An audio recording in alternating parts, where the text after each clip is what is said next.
we're built for community. We're built to have other people to lean on.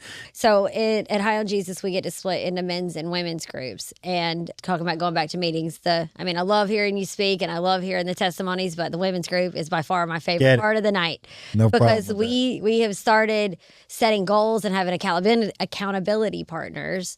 And it's just small little things like going to the gym 4 times a week, or I want to get blood work done. Just things that we keep putting off as women because we put other things in front, like our kids or relationship or whatever. And we're just trying to hold each other accountable.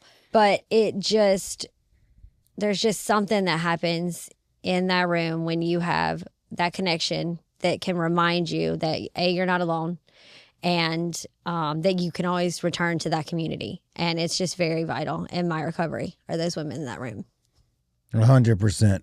Probably some people watching, like your pink clouds pop because you're not in that community anymore and you've pulled back from everything and you don't have men or women in your life that you're reaching out to. Like that's the reason that it seems like it's so hard for you right now. Is like we're built for community. We're built to have other people to lean on and someone that specializes in understanding what we're going through and help to make suggestions to lead us back out of that. Oh, yeah.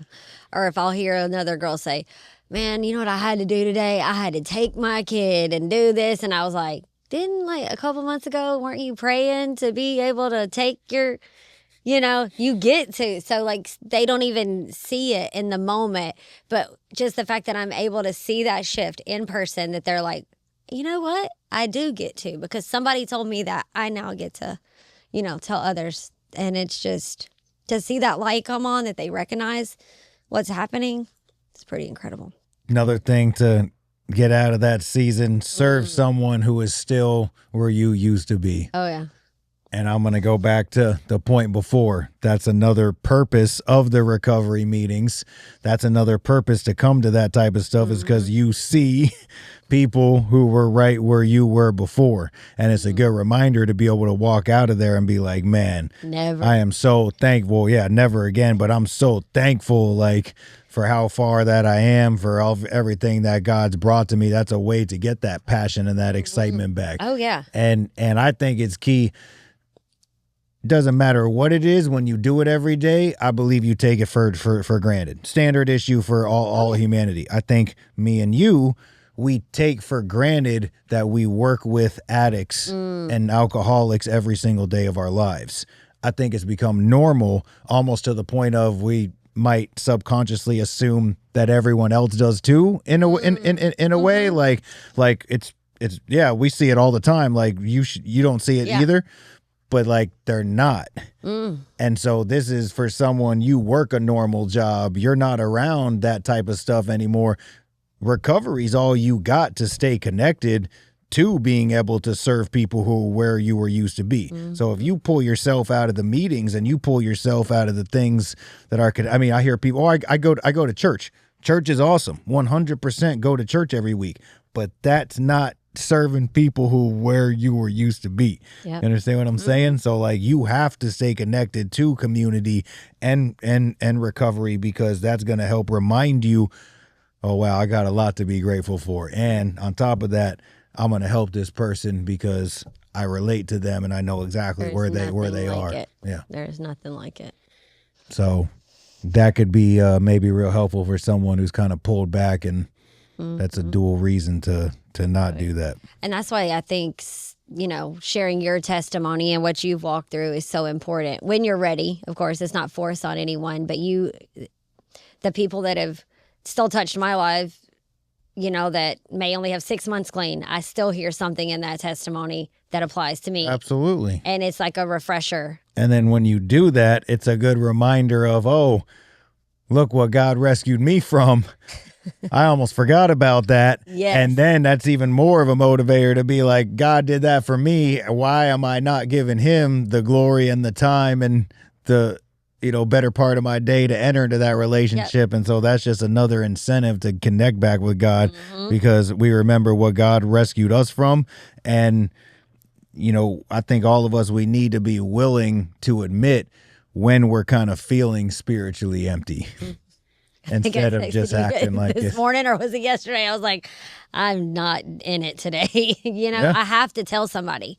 Like I mean, I'll be transparent. He was like, just do like you used to do, because I've shared it on here with my serving job, my waitressing job that I had. I used to put on a mask every day. Today, I don't like doing that. I would rather be transparent, lock in with somebody and say, hey, I'm not in my best today. And there's usually the person that I reach out to either makes a suggestion or says, call this person, or gives me some suggestion or solution, and I'm much better. I mean, it's not like a instant healing, but at least have those people to call to get those suggestions. It makes a huge difference. Yeah. I like this because you kind of said it earlier. I think it's genius. You got the kids back. Like, you hit all the goals, and then you hit a spot of like, now what?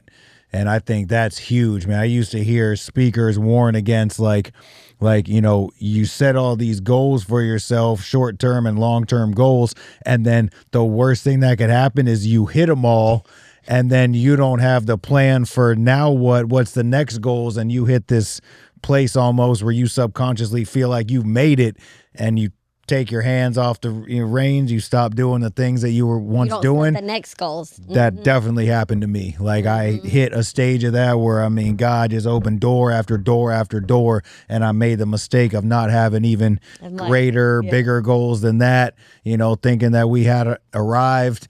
And I will say, I kind of went through that season. I mean, the money was good, life was good, all that stuff, and it kind of just like settled in there, and I didn't have the what's next. And so I think that's very, very important. We always need to know, like, hey, even if we've hit a few goals, like, what are we working towards next? Like, you got to have something to look forward to, to keep you moving towards it, because if not, it's easy for it to be like, well, I guess this is just it.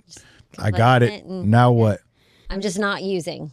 That's well, I mean, you hear guys all the time in sports. I've read their biographies. Like, all they cared about was that championship trophy, and they worked for it, and they did all that stuff. And then when they got it, they were partying with the friends, and they had the celebration and the parade, and then they got home and the trophy's on the wall, and they're like this is it. Like, this is what I was so concerned about, and I'm here now, and almost like a depressed feeling after that. Now what? Yeah. So the last thing we'll talk about is, don't abandon those habits that helped you build your new life just because you got too busy. Like, we really need to watch out for busy. Do I think that people need to be busy in their everyday life? I'm going to say to a certain extent, yes. If you want something bigger and better in life, if you want to accomplish something, if you want to do everything that God's calling you to do, there's going to be some aspect where your schedule is going to be full. But at the same time, busy, Bonnie likes to remind me the acronym is being under Satan's yoke. Yep. Because you're too busy, and then you don't have time for God or to do all the stuff that we just talked about. So I love fine line subjects. We talk about them all the time. I feel like there's always this sweet spot. It's not like, Mama Bear is too little, Papa Bear is too much. We got to find the just right, right in the middle. That my life is full. I got a lot of responsibilities and things I need to do and take care of. But at the same time, I'm not so busy that I can't implement this stuff and keep those habits going and take the time to connect with God. So I think we really got to watch out on our busy barometer. Say no sometimes. Like Sonia said a couple weeks ago, pass it along to the newcomer, pass it along so they can also experience the same things. So, but you want to help, you're excited. I think we even had the text conversation today where I was like, I know you got the best of intentions. And I might have some control issues. Yep. But you say yes to things, and even I'm like, is that realistic for her? Or? I mean, in my head, it makes sense. So, but I think that's important to watch for. When you talked about habits, it made me think of things, in the recovery pod, and, in everyday recovery, that some people talk about, and that's a gratitude list. Some sponsors say, tell me 3 things on a daily basis. Just write it in a journal that you're grateful for today. And it could be that I have a bike to ride to work. It could be the new car you just bought. It could be that I got to see my son for an hour yesterday, that I'm going to talk to him on the phone. I mean, it can be anything, but just be grateful, in those moments. And one thing that I've gotten away from is we used to read a Proverbs every day and a Psalm every day. Or there's like I forget, it's like 3 Psalms a day. It has to do with the 30 days or 31 days in the month, but somehow every day, one or both of those would apply to what's going to happen in some way, shape, or form that day. And I can just remember when I did that, right when I got out of jail, for like pretty consistent for the first 6 months. Yep. I mean, I still struggle, but like I had that from that morning to go back to. And I mean, here it is. I'm coming up on 3 years next month, and I can't tell you the last time I did that, but Yeah. it's It's just real. things, You go through it's just seasons things too, and like that.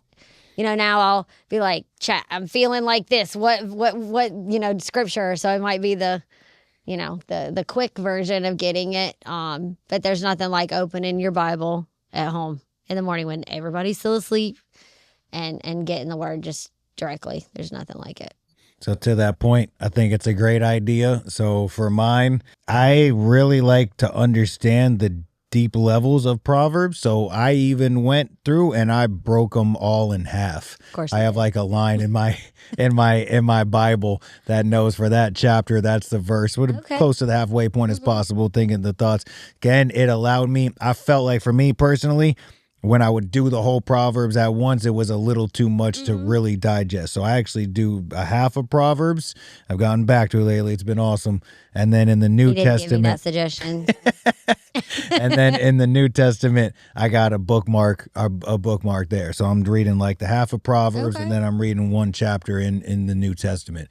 And that's been really, really good for me. And if you like that episode, there's more where that came from. Check out any of these 2 other episodes, subscribe to the channel, and hit that notification bell so you always are informed when we drop something new. Hey, y'all, you've heard us talk about our nonprofit, Hand Up to Victory. I am here to tell you that it changed my life. I don't know where I would be without it. So below is a link to handuptovictory.org. Please click on that link and go to the donations tab. You may save a life, change a life. And I am living proof. So handuptovictory.org. Please donate if you can.